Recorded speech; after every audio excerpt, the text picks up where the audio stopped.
All right, this video pertains to 2003 to 2008 Dodge Ram 25 and 3500 trucks with either the diesel or gas engine. All right, if you're having wandering issues after you do your ball joints and it feels like your steering is stiffer and you can't figure out why, it's probably not poor ball joint installation. This affects 2003 to 2008 models, especially the 2006 model. What it is there was a bad batch of knuckles made where the upper ball joint taper was done at an angle. Okay, so when you seat the knuckle into the upper ball joint, it binds.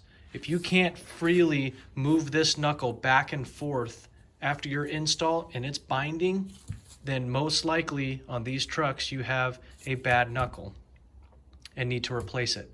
I started out with Moog ball joints. I put this knuckle back on. The steering was absolutely awful. I was all over the road. I thought it was the Moog ball joints, so I got rid of those and I put the EMF ball joints in. Same thing, and those are adjustable, so I loosened them. Same thing.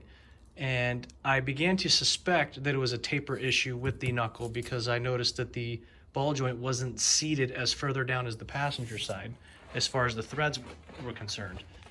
So also EMF confirmed this. If you look them up on YouTube, they're real good. And they actually brought this idea up to me as well. So I replaced the driver's side knuckle, and by the way, this only affects the driver's side. The passenger side knuckles were all fine.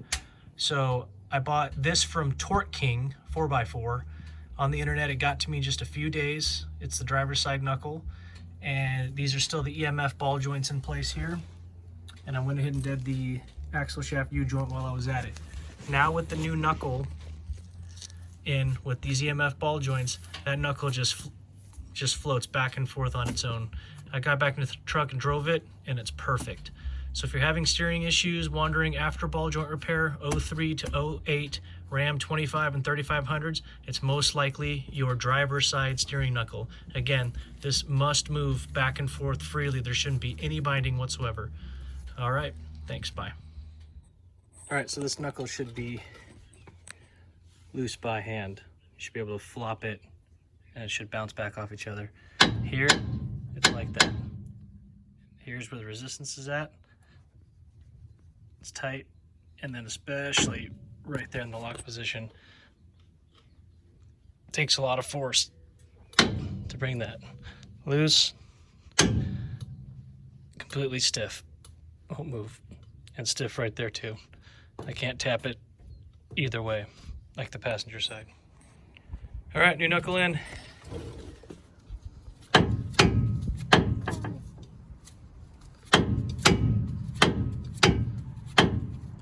Looser than a goose, just like it's supposed to be. Torque to spec. The weight of its own just falls.